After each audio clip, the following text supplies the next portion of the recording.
Muling nagbabadya ang pagsiklab ng putukan sa Gaza matapos ang napaulat ng pag-atake umano ng grupong Hamas. Sa pahayag ng Estados Unidos, pinasusurrender nito ang armas ng grupo bilang bahagi ng nagpapatuloy na ceasefire at peace process sa pagitan ng Israel at grupo. Tunghaya ng balitang abroad ni Son Santiago. Binantaan ni US President Donald Trump ang militanteng grupong Hamas na isuko ng kanilang mga armas. Ito ay bilang bahagi ng ikalawang yugto ng US peace plan sa Gaza. Sa isang post sa kanyang Truth Social account, pinasaringan ni Trump ang Hamas na harap ito sa marahas na puwersa kung patuloy itong tatanggi na magdisarma na isang kondisyon sa 20-point US peace framework. Ang babalang ito ay matapos muling sumiklab ang tensyon sa pagitan ng Israel at Hamas nitong linggo kung saan parehong panigan nag-akusahan ng paglabag sa ceasefire deal.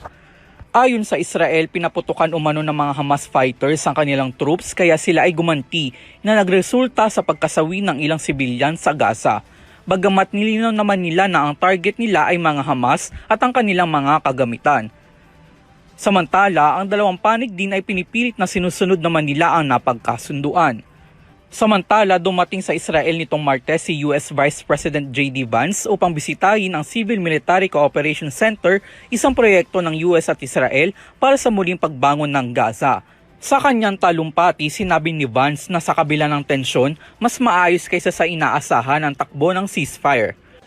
President Trump's historic peace plan in the Middle East, and things are going frankly better than I expected that they would. Billion Military Cooperation Center, which we are announcing the opening of. You have Israelis and Americans working hand in hand to try to begin the plan to rebuild Gaza, to implement a long-term peace. Gayunpaman, muling nananawagan si Vance sa Hamas na isuko na ang kanilang armas. Ngunit nagbabala rin sa grupo kung hindi ito mangyayari. And as the President of the United States has said, Hamas is going to be obliterated. Steve, do you want to add? Samantala, prioridad din ng kanyang pagbisita ang pagpapaigting ng humanitarian conditions sa Gaza bago ang pagbuo ng long-term Gaza government na matatanda ang isa rin sa framework ng US peace plan. So cool, what's so amazing about what these guys have done is that we're creating a governance structure that is very flexible to what happens on the ground in the future. We need to reconstitute, rebuilding, giving people some food and medicine. If we get to the point where we're arguing exactly what the governance structure in Gaza is long term, then we should pat ourselves on the back. That's a very good problem. Nilinaw naman ni Vance na walang plano magpadala ng American troops sa Gaza sa kabila ng mga kumakalat na mga ulat. Anya, magbibigay lamang ng suporta ang Washington sa pamamagitan ng pakikipagkoordinasyon. On the ground in Gaza. The President of the United States has made that very clear.